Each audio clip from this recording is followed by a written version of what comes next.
آپ کو کہ army chief general Syed Asim Munir کا دورہ امریکہ، ممتاز امریکی تھنک ٹینکس اور میڈیا کے ساتھ خصوصی ملاقاتیں کی گئی ہیں۔ آرمی چیف نے بات چیت کے دوران علاقائی سلامتی، بین الاقوامی دہشت گردی اور جنوبی ایشیا میں اسٹریٹجک استحکام کو برقرار رکھنے کی اہمیت پر پاکستان کے نقطہ نظر کو اجاگر کیا۔ آرمی چیف نے مسئلہ کشمیر کو کشمیری عوام کی امنگوں اور اقوام متحدہ کی قراردادوں کے مطابق حل کرنے کی ضرورت پر بھی زور دیا۔ آرمی چیف کا کہنا تھا کہ کشمیر ایک بین الاقوامی طور پر تسلیم شدہ تنازع ہے اور کوئی بھی یک طرفہ اقدام کشمیری عوام کی خواہشات کے خلاف اس تنازع کی نوعیت کو تبدیل نہیں کر سکتا۔ آرمی چیف نے غزہ میں فوری جنگ کے خاتمے اور پائیدار امن کی ضرورت پر زور دیا۔ Army chief general Syed Asim Munir کا دورہ امریکہ، ممتاز امریکی تھنک ٹینکس اور میڈیا کے ساتھ خصوصی ملاقاتیں۔ آرمی چیف نے بات چیت کے دوران علاقائی سلامتی، بین الاقوامی دہشت گردی اور جنوبی ایشیا میں اسٹریٹجک استحکام کو برقرار رکھنے کی اہمیت پر پاکستان کے نقطہ نظر کو اجاگر کیا۔ آرمی چیف نے مسئلہ کشمیر کو کشمیری عوام کی امنگوں اور اقوام متحدہ کی قراردادوں کے مطابق حل کرنے کی ضرورت پر زور دیا۔ آرمی چیف کا کہنا تھا کہ کشمیر ایک بین الاقوامی طور پر تسلیم شدہ تنازع ہے اور کوئی بھی یک طرفہ اقدام کشمیری عوام کی خواہشات کے خلاف اس تنازع کی نوعیت کو تبدیل نہیں کر سکتا۔ آرمی چیف نے غزہ میں فوری جنگ کے خاتمے اور پائیدار امن کی ضرورت پر زور دیا۔ آرمی چیف نے کہا کہ کشمیر ایک بین الاقوامی طور پر تسلیم شدہ تنازع ہے، یک طرفہ اقدام تنازع کی نوعیت کو تبدیل نہیں کر سکتا۔ آرمی چیف نے مسئلہ کشمیر اقوام متحدہ کی قراردادوں کے مطابق حل کرنے کی ضرورت پر زور دیا۔ آرمی چیف نے علاقائی سلامتی، بین الاقوامی دہشت گردی پر پاکستان کا نقطہ نظر اجاگر کیا۔ آرمی چیف اس وقت امریکہ کے دورے پر ہیں۔ امریکی تھنک ٹینکس اور میڈیا سے ملاقاتیں جاری ہیں۔ آرمی چیف نے ان ملاقاتوں کے دوران کہا کہ علاقائی سلامتی، بین الاقوامی دہشت گردی اور جنوبی ایشیا میں اسٹریٹجک استحکام کو برقرار رکھنے کی اہمیت پر پاکستان کے نقطہ نظر کو اجاگر کیا۔ آرمی چیف نے مسئلہ کشمیر کو کشمیری عوام کی امنگوں اور اقوام متحدہ کی قراردادوں کے مطابق حل کرنے کی ضرورت پر بھی زور دیا ہے۔ آرمی چیف نے کہا ہے کہ کشمیر ایک بین الاقوامی طور پر تسلیم شدہ تنازع ہے اور کوئی بھی یک طرفہ اقدام کشمیری عوام کی خواہشات کے خلاف اس تنازع کی نوعیت کو تبدیل نہیں کر سکتا۔ بریگیڈیئر احمد سعید منہاس اس وقت ہمارے ساتھ لائن پر موجود ہیں، ان سے اس حوالے سے جان لیتے ہیں۔ بریگیڈیئر ریٹائرڈ احمد سعید صاحب سے بات کر لیتے ہیں۔ سر، آرمی چیف کا ایک یہ دورہ بڑا اہم ہے، ظاہر ہے یہ پہلا دورہ ہے ان کا بطور آرمی چیف۔ کیا کیا ٹاسک اچیو کیے گئے ہیں اور مزید کیا آپ کو لگتا ہے ڈیولپمنٹ ہونے والی ہے؟ جی بالکل، جنرل عاصم منیر صاحب کا یہ پہلا دورہ تھا چیف آرمی اسٹاف بننے کے بعد امریکہ کا، اور اس میں پاکستان کی پوزیشن کو مختلف ایشوز کے اوپر اجاگر کرنا مقصد تھا، کیونکہ جہاں پہ آپ کی سفارتی اور سیاسی جو کوششیں ہوتی ہیں اس کے ساتھ پاکستان میں جو ملٹری کی جو ڈپلومیسی ہے اس کے اوپر خاطر خواہ ایک پوزیشنز ہیں جو کہ دنیا کو ساتھ شیئر کرنا ضروری تھی۔ 3-4 دنیا کے اس طرح کے مسائل تھے جس کے اوپر بات کرنا اور امریکن سپورٹ کو حاصل کرنا ضروری تھا، کہ جس میں سب سے پہلے آپ کا کشمیر ایشو تھا، جو کہ آپ کو معلوم ہے کہ 370 اور 35A آرٹیکلز انہوں نے اپنے انڈینز نے اپنے آئین سے ایبروگیٹ کیا تھا، جو کہ اس کشمیریوں کے اسپیشل اسٹیٹس تھا۔ اور پھر ابھی جو سپریم کورٹ کی طرف سے فیصلہ ہے ان کے دورے کے دوران، تو پاکستان کا ایک بھرپور موقف رہا ہے کہ آپ یونائیٹڈ نیشنز کی جو قراردادیں ہیں اس کے حساب سے دنیا کے دیگر مسائل جس میں کہ کشمیر سر فہرست ہے اس کو حل ہونا چاہیے تاکہ پرامن طریقے سے لوگ رہ سکیں۔ تو پاکستان کی پوزیشن جو تھی وہ واضح طور پہ دنیا کے سامنے اجاگر کی گئی۔ دوسرا، غزہ کے حساب سے پاکستان چونکہ مسلم امہ کا ایک انتہائی اہم ملک ہے جس میں تقریباً 24 کروڑ مسلمان بستے ہیں، تو ان کی طرف سے جو غزہ کے حساب سے 1967 وار سے پہلے کی جغرافیائی جو فلسطین کی جو ایک اسٹیٹ تھی اس کے متعلق بھرپور ایک آواز جو ہے وہ بلند کی گئی۔ ٹیررزم کے حساب سے پاکستان میں ایک نئی لہر آ چکی ہے اور جس کو کلا کما خاطر خواہ کر دیا گیا، لیکن پھر بھی جو پاکستان کی پوزیشن ہمیشہ سے رہی ہے انڈین انوالومنٹ افغانستان کے راستے، اس کی بھرپور جو ہے اس کے خلاف آواز اٹھائی گئی، اور اس پاکستان کے موقف کو بھرپور تائید اس لیے بھی ملی اس دفعہ کیونکہ کینیڈا کے اندر اور امریکہ کے اندر جس طرح سے خالصان کی لیڈرشپ کو جو ایلیمنیٹ کرنے کا ایک سلسلہ बदनाम ज़माना रॉ ने इंडियन स्टेट स्पॉन्सर्ड टेररिज्म के थ्रू की थी, तो वो अब उनके चूंकि घर उनके आग खुद पहुंची है, तो पाकिस्तान का जो मौक़िफ़ था उसको भरपूर तायद मिली है। इसी सिलसिले में जनरल आसिम मुनीर ना सिर्फ वहाँ पे secretary of defence, secretary of state से मुलाकात हुई, बल्कि उनकी जो यूनाइटेड नेशन के सेक्रेटरी जनरल हैं उनसे तफसीली मुलाकात हुई, जिसमें इस बात की भरपूर जो है वो इजहार किया गया कि अगर यूनाइटेड नेशन सिक्योरिटी काउंसिल की करारदादों के हिसाब से दुनिया के मसाइल को हल नहीं किया जाएगा तो यूनाइटेड नेशंस की अपनी पोजीशन वो दुनिया में और ममालिक के दरमियान वीक होती है। तो पाकिस्तान की जो पोजीशन थी इन सब मसाइल की वजह से वो जो हमेशा से उठाता चला आया है, तो उसको भरपूर एक आवाज मिली। और आज जो उन्होंने वहाँ पे थिंक टैंक और वहाँ मीडिया से इंटरेक्ट किया है, तो उसके मुतालिक जो मुख्तलिफ किस्म की आरा एक प्रोपेगेंडा किया जा रहा था सोशल मीडिया के ऊपर, वही आवाजें जो है वो अपना दम खुद तोड़ जाएंगी, क्योंकि एक इस तरह के इबाम पैदा किया जा सके स्टेट लेवल के ऊपर कुछ इस तरह की कोई पोजीशंस ली गई हैं जो पाकिस्तान के शायद हक में ना हो, या उसमें जो अमेरिकन है उन्होंने कोई दबाव डाला है पाकिस्तान पे, तो बड़ा भरपूर तरीके से उन्होंने ब्लॉक पॉलिटिक्स को रिजेक्ट किया वहाँ पे, और इन गजा कश्मीर और दहशतगर्दी के मुतालिक बात की, और जो वहाँ पे जो वेपन छोड़ के अमेरिकन गए थे अफगानिस्तान में उसके मुतालिक बात की। तो पाकिस्तान में एक बड़ी नपी तुली और इंतहाई अहम बातचीत हुई है जिसमें पाकिस्तान के मौक़िफ़ को भरपूर तायद मिली अमेरिका के अंदर। अच्छा ब्रिगेडियर साहब, जिस तरह से ज़ाहिर आर्मी चीफ की कमांडर यूएस सेंट्रल कमांड से मुलाकातें हुई हैं और सेंटकॉम से भी उनकी बड़ी इंपॉर्टेंट मीटिंग्स हुई हैं, पाकिस्तान ज़ाहिर है इस वक्त अंदरूनी तौर पे भी और बैरूनी तौर पे भी दहशतगर्दी का शिकार है। एक तरफ हम देख रहे हैं कि अफगानिस्तान की जो तालिबान हुकूमत है वो किसी भी तरह से ताउन के लिए तैयार नहीं है। इस हवाले से कोई पेशरफ्त सामने आई है क्या? अमेरिका इस हवाले से पाकिस्तान के मौक़िफ़ की तायद करता है, और क्या हमें मिलिट्री एड भी मिलेगी? इस हवाले से कोई गुफ्तगू शनीद हुई है? मिलिट्री एड के मुतालिक तो देखिए अभी तक कोई ओपनली डिक्लेरेशन ऐसा नहीं हुई है, लेकिन जो आपकी टेक्निकल सपोर्ट है वॉर एंड टेरर के हिसाब से जो नई वेव आई है, मैं समझता हूँ कि उसमें खातिर पाकिस्तान की जो है वो असिस्टेंस की जाएगी, क्योंकि जैसे मैंने पहले कहा कि खालिस्तान के जो लीडरशिप को कनाडा में और अमेरिका में जैसे स्टिंग ऑपरेशन सीआईए ने किया और बदनाम ज़माना रहा जो एक ऑपरेशन कर रही थी, तो टेररिज्म की वेव खुद जब उनके अपने घरों में पहुंची है तो अमेरिकन जो है वो भरपूर तरीके से पाकिस्तान की पोजीशन के साथ खड़े हुए हैं। तो उनकी वहाँ की जो जॉइंट स्टेटमेंट्स हैं उसमें भी इसका जिक्र है टेररिज्म के हिसाब से। तो पूरी जो गवर्नमेंट है अफगानिस्तान की, उसमें आपने देखा होगा कि 3 रोज पहले उनकी इंफॉर्मेशन मिनिस्ट्री की जानिब से एक बयान आया था कि जिसमें उन्होंने टीटीपी और अलकायदा के एलिमेंट्स की गिरफ्तारियों का जिक्र किया और दोबारा इस बात का यादा किया कि जो अफगानिस्तान की सॉइल है, उसकी सरजमीन है, वो पाकिस्तान में दहशतगर्दी कार्रवाइयों के लिए इस्तेमाल नहीं होगी। तो एक पॉलिटिकल, एक मिलिट्री और डिप्लोमेटिक और सियासी जो है वो प्रेशर जरूर इंडियंस के ऊपर, अफगानिस्तान के ऊपर गया है।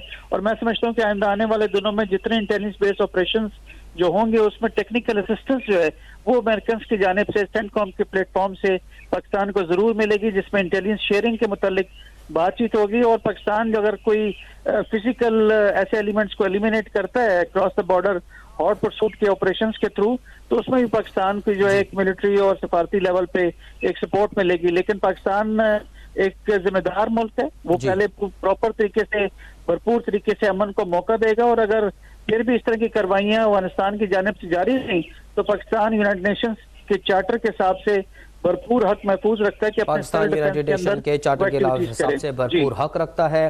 दिफाई तज्ज़िया ब्रिगेडियर रिटायर्ड अहमद सईद मिन्हास अब तक से गुफ्तगू कर रहे थे, आपका बहुत बहुत शुक्रिया। आगे बढ़े, आपको बताएं कि मुल्तान में सूबाई और कौमी असम्बली के लिए कागजात नामजदगी जमा करवाने का सिलसिला शुरू हो गया है। उम्मीदवारों की बड़ी तादाद कागजात नामजदगी वसूल कर रही है। मज़ीद तफसीलात नुमान भुट्टा से जान लेते हैं। जी नुमान।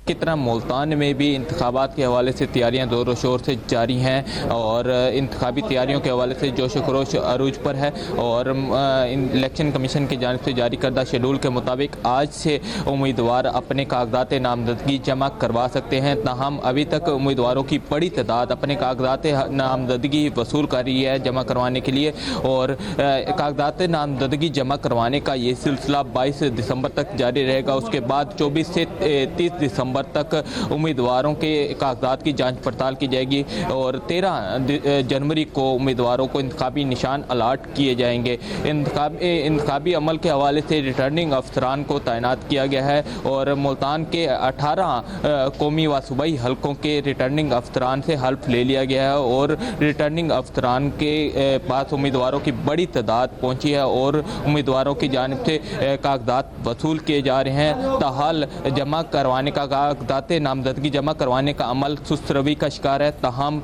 बताया जा रहा है कि आखिरी रोज़ तक उम्मीदवारों की बड़ी तादाद जो है रिटर्निंग अफसरान के दफातर पहुंचेगी और अपने कागजात नामजदगी जमा कराएगी। जी, नवान भुट्टा में मुल्तान से अपडेट कर रहे थे। जमीयत उलमा इस्लाम ने इलेक्शन कमीशन से कागजात नामजदगी की वसूली की मुद्दत बढ़ाने का मुतालबा कर दिया। JUI के रहनुमा सेनेटर कामरान मुर्तज़ा ने चीफ इलेक्शन कमिश्नर को ख़त लिख दिया है। ख़त में कहा गया है कि सियासी जमातों को आम इंतखाबात के लिए कौमी और सूबाई सतह पर उम्मीदवारों को पार्टी टिकट तकसीम करने हैं, लिहाजा कागजात नामजदगी की वसूली के लिए 3 रोज़ का इजाफा किया जाए। इस तरह सियासी जमातों को बेहतर उम्मीदवारों के चुनाव में आसानी होगी। कागजात नामजदगी की स्क्रूटनी के वक्त को 7 दिन से कम करके 4 दिन किया जा सकता है। स्क्रूटनी का वक्त कम करने से पोलिंग 8 फरवरी को करवाना मुमकिन होगा।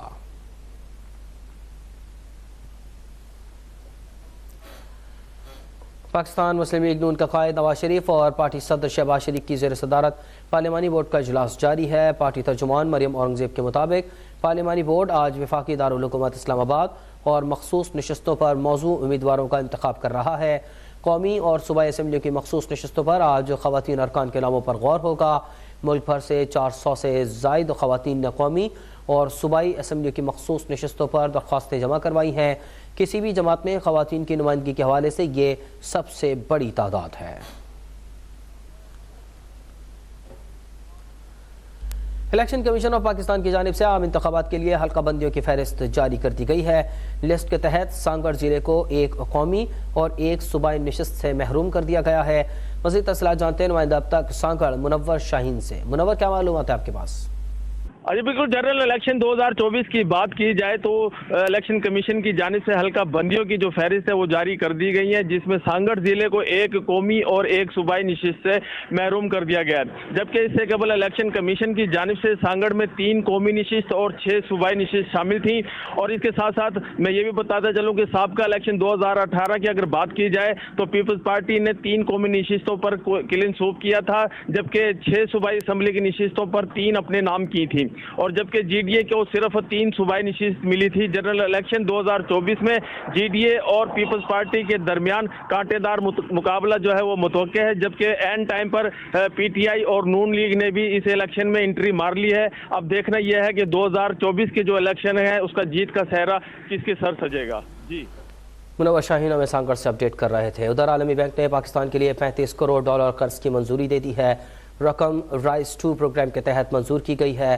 प्रोग्राम का मकसद जामे इक़्तिसादी तरक्की के लिए मुसाबकत को फ़रोग़ देना है। आलमी बैंक की जानिब से जारी एलामिया में कहा गया है कि राइज 2 प्रोग्राम के तहत पाकिस्तान के लिए $35 करोड़ कर्ज की मंजूरी दे दी गई है, जिसका मकसद पायदार माली निज़ाम और जामे इक़्तिसादी तरक्की को फ़रोग़ देना है। आलमी बैंक के मुताबिक पाकिस्तान को फौरी मालियाती और इदाराजाती इस्लाहात की ज़रूरत है। पाकिस्तान में कंट्री डायरेक्टर वर्ल्ड बैंक का कहना है कि अखराजात के हदफ को बेहतर बनाने, मुसाबकत और सरमायाकारी को फ़रोग़ देने के लिए राइज 2 प्रोग्राम तैयार किया गया है, जिसके तहत महसूलात में इजाफे समेत पाकिस्तान में पावर सेक्टर के बेहतर इंतज़ाम में मदद मिलेगी।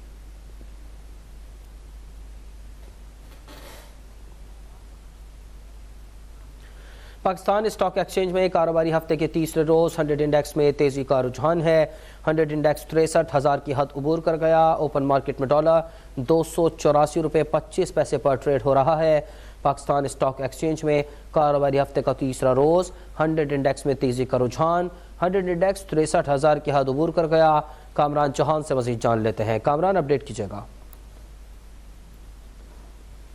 पाकिस्तान स्टॉक एक्सचेंज में शदीद मंदी रही और तकरीबन 3,000 से ज्यादा पॉइंट्स मार्केट गिरा गई, मगर आज कारोबारी हफ्ते के तीसरे रोज तेजी देखी जा रही है और करेक्शन आई है। मार्केट 63,000 की तेजी के बायस अबूर कर गई है। अगर करंट इंडेक्स की बात करें तो इसमें 177 पॉइंट्स के इजाफे से मार्केट 63,010 पर ट्रेड हो रही है। गुज़िश्ता रोज मार्केट 2,351 पॉइंट्स की कमी से 62,833 पर बंद हुई थी। दूसरी जानिब आपको बताएं कि करेंसी मार्केट में डॉलर को रिवर्स गियर लगा है, रुपया मजीद तगड़ा हुआ है। इंटरबैंक में डॉलर 26 पैसे की कमी के बाद 283 रुपए 1 पैसे से कम होकर 282 रुपए 75 पैसे पर ट्रेड हो रहा है, जबकि ओपन मार्केट में डॉलर 284 रुपए 25 पैसे पर मुस्तहकम है। जी कामरान चौहान हमें कराची से अपडेट कर रहे थे। शाहराह फैसल पारसा टावर में दोबारा भड़कने वाली आग पर काबू पाने के बाद कूलिंग का अमल जारी है। हुक्काम के मुताबिक आग काबू में है, जिसे फैलने से रोक दिया गया है। शाहराह फैसल पारसा टावर जहां एक मरतबा फिर आग भड़क उठी थी, दोबारा भड़कने वाली आग पर काबू पाने के बाद कूलिंग का अमल जारी है। नोमान रफीक से मजीद जान लेते हैं। नोमान, अब क्या सूरत हाल है पारसा टावर की? जी, इस वक्त वहाँ पर फायर ब्रिगेड का अमला मौजूद है। उसको वहाँ पर रखने की एक बड़ी वजह यह है कि रात में ये देखा गया कमोबेश तकरीबन 4 बजे का वक्त था कि अचानक 3 फ्लोर के ऊपर वाज़ेह तौर पर आग दिखाई दी और ये तमाम तर नज़ारे जो हैं वो अफराद जो उस वक्त वहाँ बाहर मौजूद थे उन्होंने देखे। जो बताया जाता है कि 10वें फ्लोर पर, 9वें फ्लोर पर और 30वें फ्लोर के ऊपर ये दोबारा जो है वो आग भड़की थी और इसको देखने के बाद फौरी तौर पर फायर ब्रिगेड से रब्ता किया गया और फायर ब्रिगेड ने मौके पर पहुंचने के बाद वहां पर आग पर काबू पाया और आग पर काबू पाने के बाद इस वक्त ही हमें ये बताया गया है कि एक फायर टेंडर मौके पर मौजूद खड़ा कर दिया गया है और अगर कोई ऐसी सूरत हाल देखने को मिली तो वो बाद में फिर अपनी इमदादी कार्रवाई शुरू करेगा। इस वक्त बताया जाता है कि इमारत के अंदर कूलिंग का अमल जारी है और इसके साथ साथ ये भी बताया गया है कि इस इमारत में किसी को जाने की इजाजत नहीं है। अलबत्ता जब ये वाकया पेश आया था तो उस वक्त कमोबेश 10 से 11 अफराद जो है वो इस इमारत में दाखिल हुए थे और उनको भी रेस्क्यू करना पड़ गया था जब ये सूरत हाल पैदा हुई। ठीक है, नोमान रफीक हमें कराची से अपडेट कर रहे थे। साबिक सूबाई वज़ीर शजील इनाम मेमन का कहना है कि मुझे इस बात की खुशी है कि निगरान हुकूमत ने बसों के मामले का नोटिस ले लिया। कराची के अवाम अब सूबाई हुकूमत की फराहम की गई सहूलत से फ़ायदा उठाएंगे। साबिक सूबाई वज़ीर शजील इनाम मेमन, जिनका कहना है कि मुझे इस बात की खुशी है कि निगरान हुकूमत ने बसों के मामले का नोटिस लिया है। कराची के अवाम अब सूबाई हुकूमत की फराहम की गई सहूलत से फ़ायदा उठाएंगे। बसें अब कराची पोर्ट से सड़कों पर आ जाएंगी। आवाम सूबाई हुकूमत की फराहम की गई इस सहूलत से फ़ायदा उठा सकेंगे। शजील मेमन ने कहा कि खुशी हुई है कि निगरान हुकूमत ने बसों के मामले का नोटिस ले लिया है। वक्त हुआ एक ब्रेक का।